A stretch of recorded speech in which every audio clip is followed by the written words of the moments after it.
Hola, benvinguts a tots i totes, ni que sigui en un dia de pluja.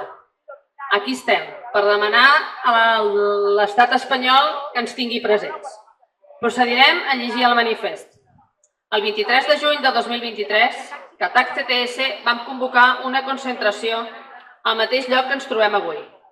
A la mateixa, demanaven que es fes tot el necessari perquè les anomalies que patim en la regulació de les nostres plantilles, tant de l'àmbit competencial, formatiu, de responsabilitat i econòmic, es corregissin.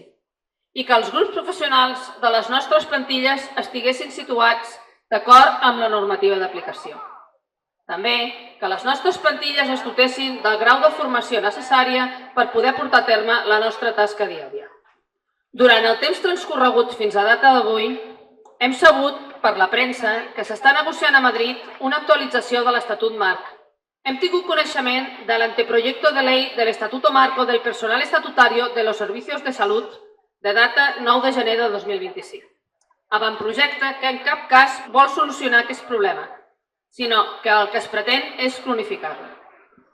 Segons recull aquest avantprojecte en el seu article 43.2, la jubilación forzosa se declarará al cumplir el interesado la edad que prevean las normas reguladoras del régimen general de la Seguridad Social para el acceso a la pensión de jubilación en su modalidad contributiva.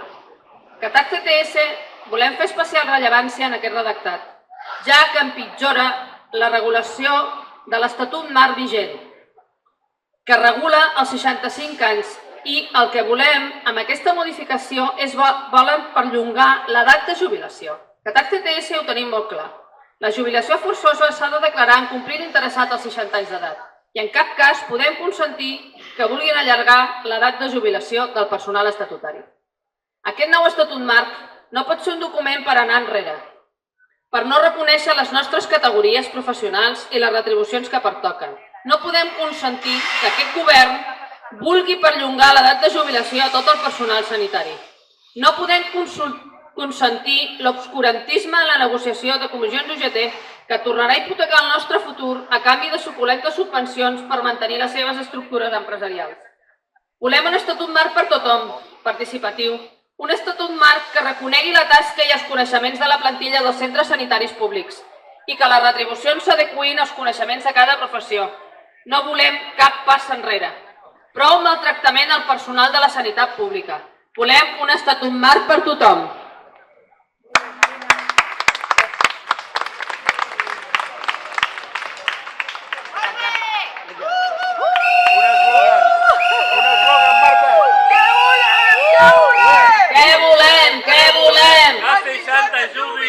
Els 60 ens jubilem! Què volem? Els 60 ens jubilem!